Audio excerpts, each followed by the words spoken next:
As the closing duties at Blooming Memories, a flower shop in New York, were nearly complete on a November evening, Carol Wilson saw off her last customer. The fragrance of flowers lingering in the shop slightly eased her tense nerves. "Mom, look. I drew this picture. Isn't it good?" 6-year-old Robert proudly held up a piece of drawing paper.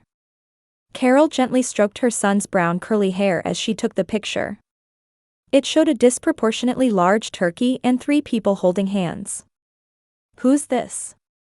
Carol asked, and Robert answered proudly. "This is you, Mom, and this is me.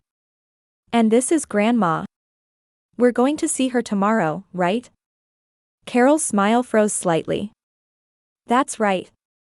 Tomorrow was Thanksgiving. The day she would return to her mother Patricia's house for the first time in 7 years. Since her husband Michael died in a car accident 7 years ago, Carol had gradually distanced herself from her family. It wasn't just because she was busy. The phone rang, and Carol picked up the receiver. Patricia Wilson's voice came through. "Carol? Are you ready for tomorrow?" There was still a sharpness in her mother's voice. Carol took a deep breath before answering. "Yes, I'm ready. I think we'll arrive by afternoon. Vanessa is looking forward to it. It'll be her first time meeting your son, after all." The moment Carol heard her sister's name, she felt her stomach tighten.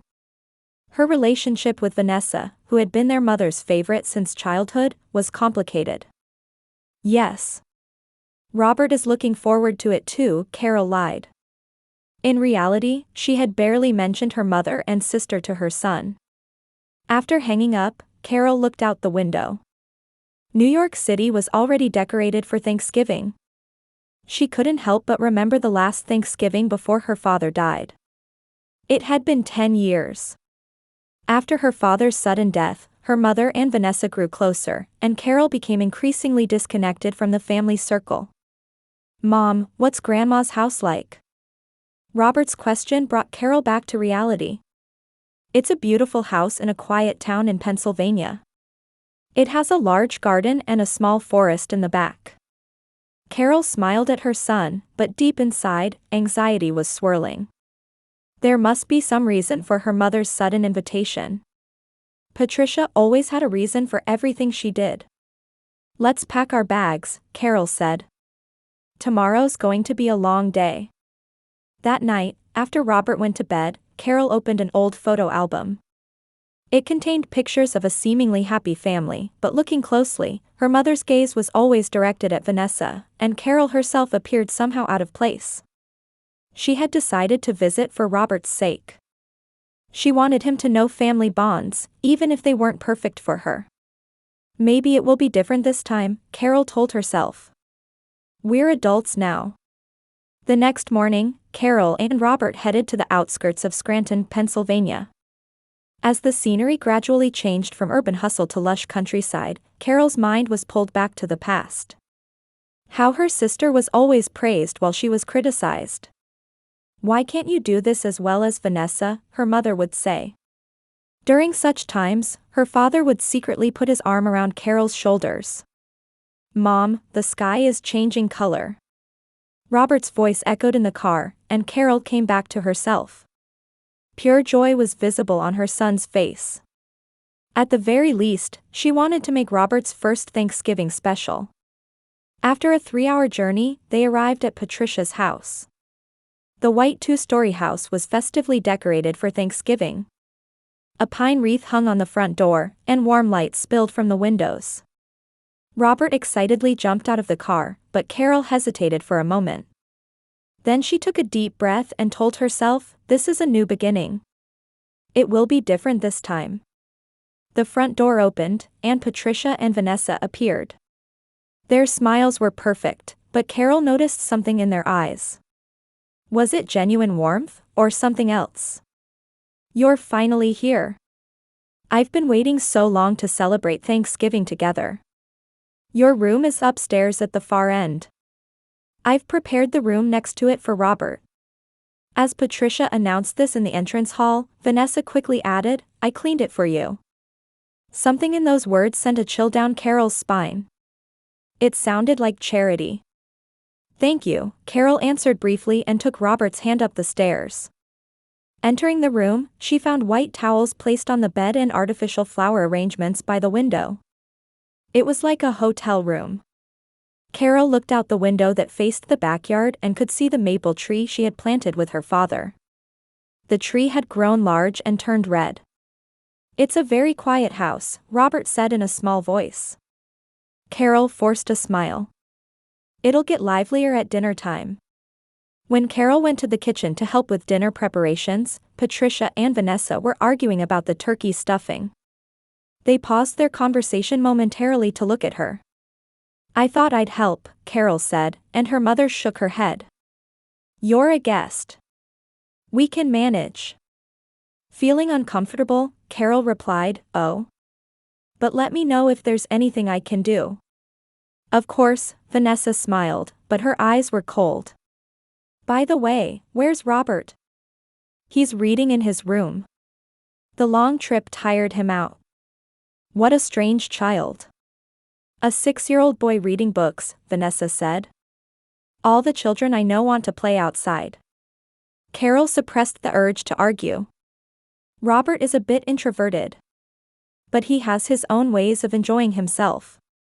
After about 30 minutes, Patricia asked, Could you clean up the living room for tomorrow? Many relatives will be coming.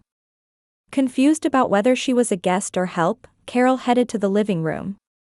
While cleaning windows, she noticed a familiar photo frame on the shelf. It was from their last Christmas with her father. But looking closely, she saw that the part where she had been in the photo had been cut out. Only her father, Vanessa, and Patricia remained. Pain shot through Carol's chest. After dinner, when Robert had gone to bed, Carol went downstairs for a glass of water. She heard her mother and sister's voices from the living room. Will everything be ready by tomorrow? Patricia's voice. Don't worry. I had the lawyer check the documents. Even if Carol says something, there's no legal problem. Carol held her breath. What were they talking about? As she approached, Vanessa came out and stopped, surprised. You're still up. There was panic in Vanessa's voice. I just came to get some water, Carol maintained her composure. Vanessa looked back at Patricia and exchanged a glance. Tomorrow will be a busy day. You should rest early. Carol nodded obediently, poured water into a glass, and returned upstairs. Entering her room, she found Robert lying on the bed with his eyes closed, but his breathing wasn't that of a sleeping child. Robert, are you awake? Carol asked softly, and her son slowly opened his eyes. Mom, I'm scared of them. Them? You mean Grandma and Aunt? Robert nodded. When I was playing, Grandma said to Auntie, that child looks like Carol, doesn't he? And then she said, that's a problem. Carol hugged her son. Don't worry about it. It's adult talk. But she herself felt anxious. What were her mother and sister planning? On Thanksgiving morning, the house was already bustling with activity. The smell of roasting turkey wafted from the kitchen, and the living room was decorated with tablecloths and flowers. Relatives began arriving around 9 o'clock. 2 aunts from her mother's side with their husbands, cousin Ellen and her family, and even close friends from the neighborhood. Carol greeted relatives she hadn't seen in a long time, but their reactions were strange. Everyone seemed momentarily surprised to see her, and conversations remained superficial. Meanwhile, Vanessa was surrounded by people, laughing. Carol, it's been a while, her cousin Ellen approached. Robert has grown up nicely. Thank you, Carol smiled. She had been close with Ellen since childhood. How are your children? They're in college. They couldn't come home today, Ellen hesitated before continuing, you know, Carol. I recently heard from Aunt Patricia. At that moment, Vanessa interrupted. Ellen, could you help me with something? Ellen stopped what she was about to say and looked apologetically at Carol. Later, then. Carol found Robert reading alone by the window. The relatives' children weren't approaching him at all. Carol sat next to her son and asked, "Having fun?" "Yes, but everyone looks at me strangely." Just as Carol was about to say something, her mother's voice called from the kitchen, "Everyone, dinner is almost ready." The table was set, and the turkey and side dishes were laid out. As relatives began taking their seats, Carol was about to pull out a chair. But at that moment, Patricia grabbed her arm. "Carol, would you take pictures for us?" "Pictures? But the meal is about to."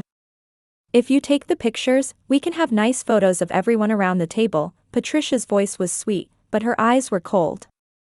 Ellen asked curiously, "Why don't you join the photo, Carol?" Vanessa said expressionlessly, "She's staff, not a guest." The room fell silent.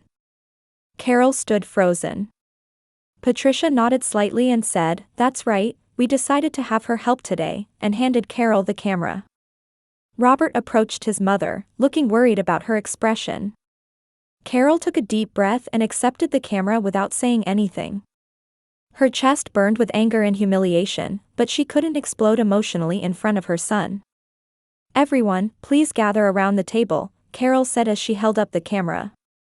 She was desperately trying to keep her voice from trembling. After taking the third picture, Carol checked the display. Everyone in the family was smiling. Only Robert, at the edge, wore an anxious expression. He seemed to be the only one who sensed the abnormal situation. "I got some good pictures," Carol said, controlling her emotions. Inside, a violent anger was swirling. "Staff? Not a family member, but a servant?" Patricia nodded with satisfaction and said, "Thank you for taking the pictures," as she took back the camera. Her voice had a hypocritical sweetness. "Could you help serve in the kitchen too?" It was a command. Though phrased as a question, there was no choice. Carol looked straight into her mother's eyes. Patricia's eyes showed no emotion. It was as if she were looking at a stranger. "All right," Carol answered briefly. As she was about to head to the kitchen, a small hand tugged at her sleeve. It was Robert. His face was pale, and his lips were trembling. "Mom." His voice was a whisper. "We shouldn't stay here. Let's go home right now." Carol looked at her son, startled. Robert's eyes were wide with fear. She had never seen him so frightened. "What's wrong?" Carol bent down to her son's eye level. "Are you feeling sick?" Robert shook his head. "No, but we can't stay here." "Why?" At Carol's question, Robert looked around cautiously. The relatives were engrossed in their meal, and no one was paying attention to them. Robert lowered his voice even further and said, "Last night, when I got up to go to the bathroom, I heard Grandma and Auntie talking." Carol placed her hand on her son's shoulder. "What were they talking about?" "At first I wanted to listen because they were talking about me," Robert faltered. "But then they started saying scary things." Carol's heart began to race. "What kind of things?"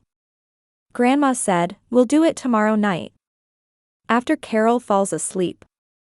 Auntie asked, "Do you have the syringe ready?" and Carol held her breath. Alarms were ringing in her head. "What else?" Carol's voice was surprisingly calm even to herself. "They were talking about medicine. Grandma said, this way she'll never be able to claim the inheritance again." Robert's voice was trembling.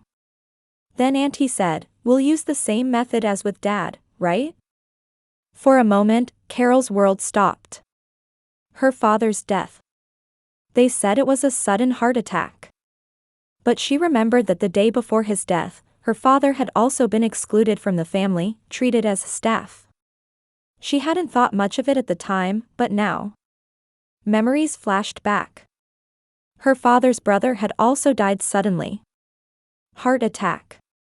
After being treated as staff. She had thought it was just a coincidence, but... "Mom, I'm scared." Robert's voice brought her back to reality. Carol touched her son's cheek. It's okay. Don't worry. Thoughts were racing through her mind. Michael's life insurance. Her father's inheritance. And the documents she had seen her mother and sister with this morning. It all started to connect. Had they been embezzling family assets for years? And eliminating anyone who got in their way? Carol. What are you doing? Vanessa's sharp voice came through. She was leaning out of the kitchen door, not hiding her irritation. Everyone's waiting. Carol slowly stood up.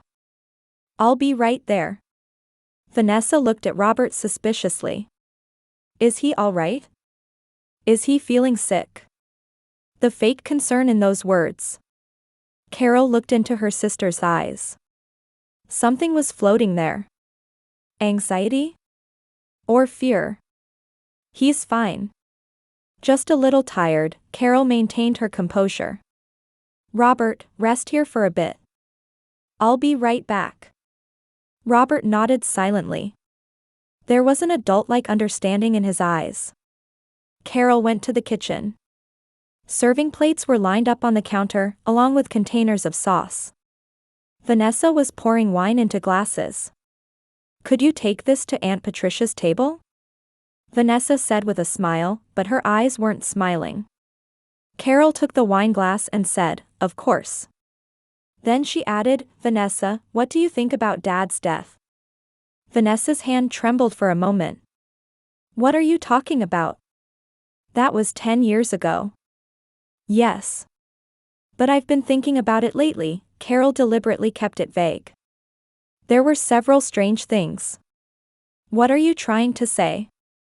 Vanessa's voice turned cold. Nothing. Just wondering, Carol shrugged. But I've also started looking into Michael's insurance money. It seems some money never came to me after his death. The blood drained from Vanessa's face. Nonsense. Is it?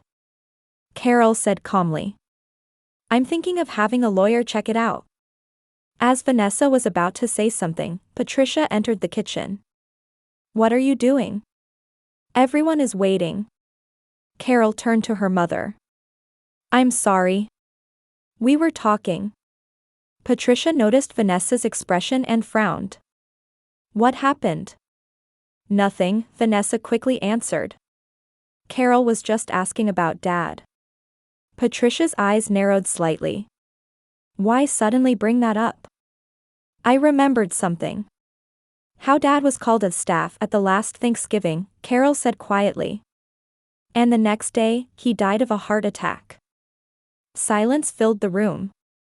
Patricia's expression hardened, and only the sound of the kitchen clock could be heard. Carol, Patricia finally spoke. What are you thinking? Nothing. Just a coincidence, Carol picked up a plate. Let's serve the meal. Carol went back and forth to the dining room, carrying plates and dishes. In her head, she was formulating an escape plan. First, secretly gather their belongings. Then get into the car with Robert and leave this cursed house. She could collect evidence later.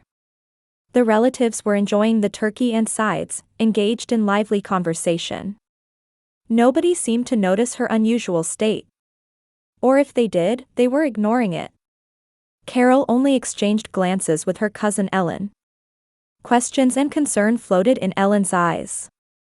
After placing the last plate, Carol casually went to Robert. Her son hadn't touched his food and was sitting rigid in his chair. He seems to be feeling a bit sick, Carol said loud enough for others to hear. I'll let him rest upstairs. Patricia looked up. Is he all right? Shouldn't he eat something? Something lurking behind that kindness. Carol felt her skin crawl. Thank you. But I think he should lie down. As they climbed the stairs with Robert, Carol whispered to her son, I'm going to pack our things. Quietly, quickly. As soon as they entered the room, Carol opened her suitcase. Pack only the essentials. Passport, wallet, cell phone. A few of Robert's clothes. She took a small bag from the corner of the room.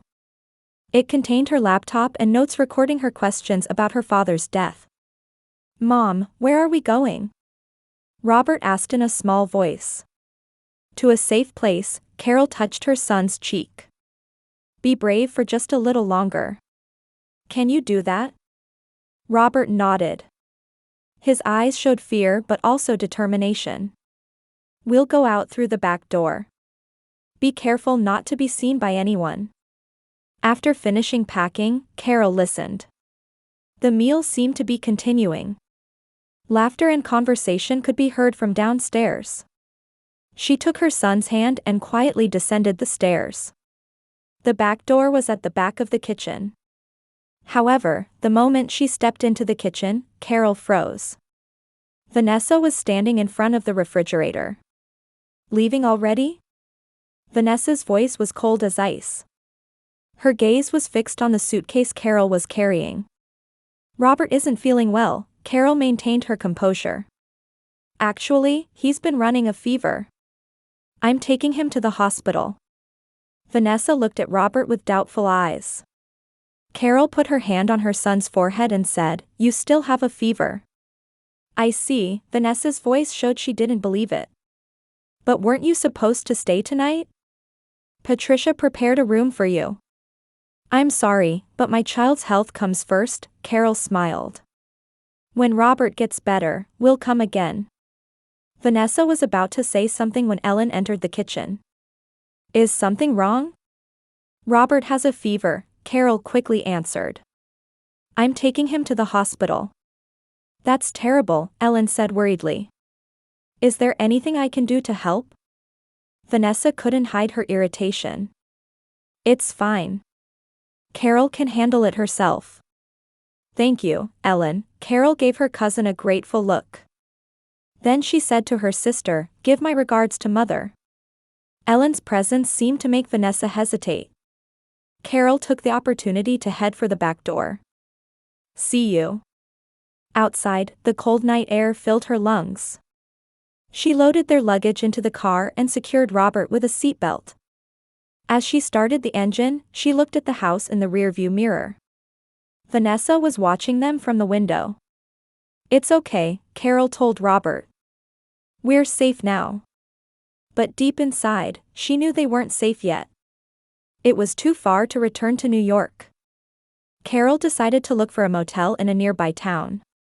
They arrived in Clark's Summit, a small town about 30 minutes from Scranton, and found the Mountain View a motel. It looked clean. As soon as they entered the room, Carol locked the door and closed the curtains. Robert sat on the bed, still trembling.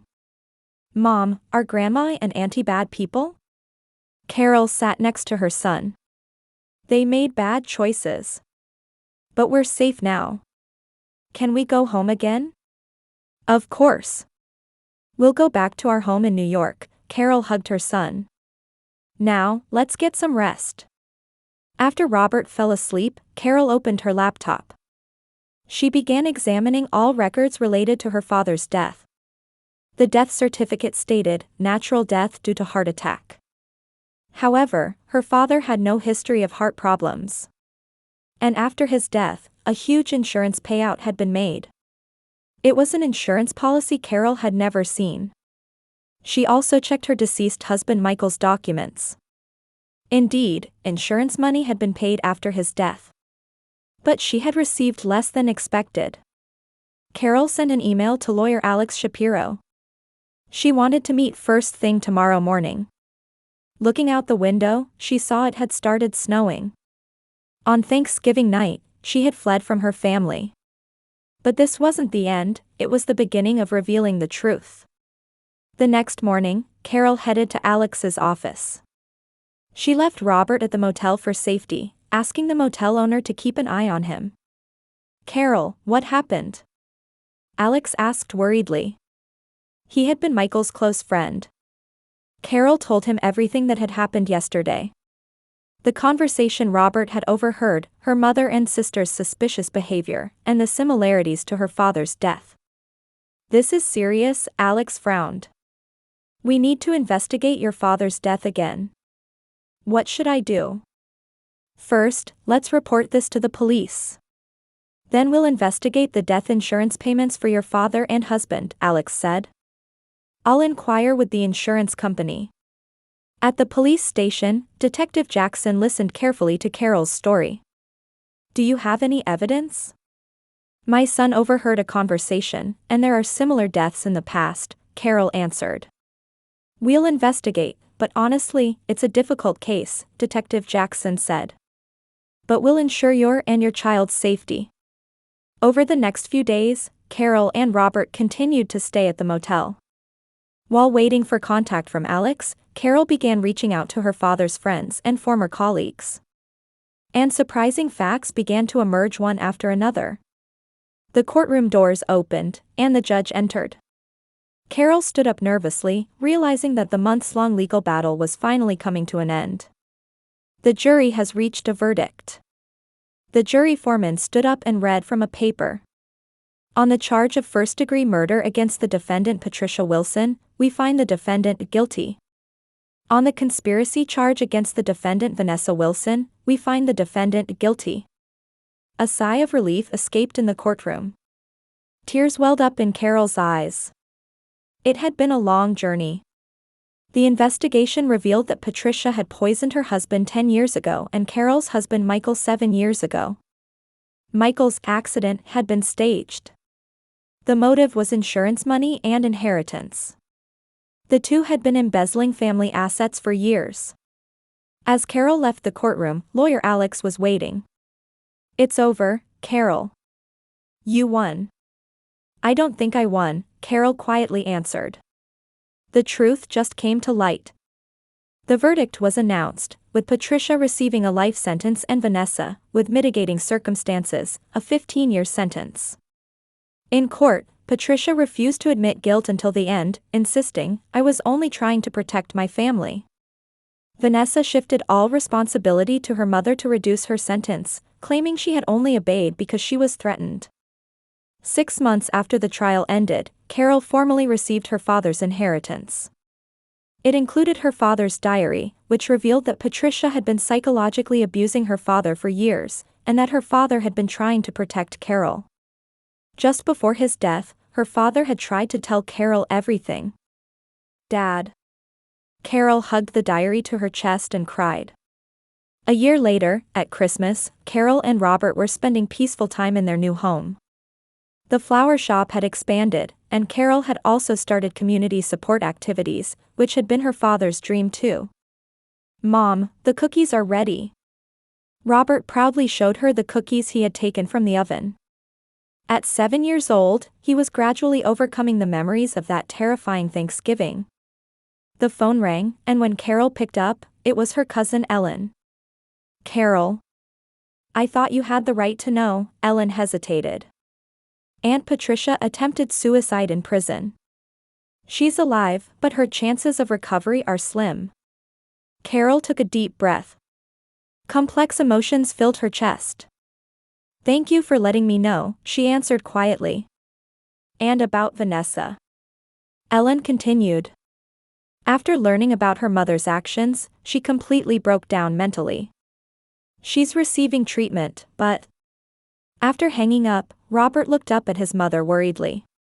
Mom, are you okay? Carol hugged her son. I'm fine. We have a real family. Her father's smiling face appeared in her mind. And memories of happy days with Michael. The meaning of a real family based on trust and love rather than blood ties was something Carol would build with Robert. Outside the window, snow had begun to fall quietly. With the feeling of a new year and a new beginning.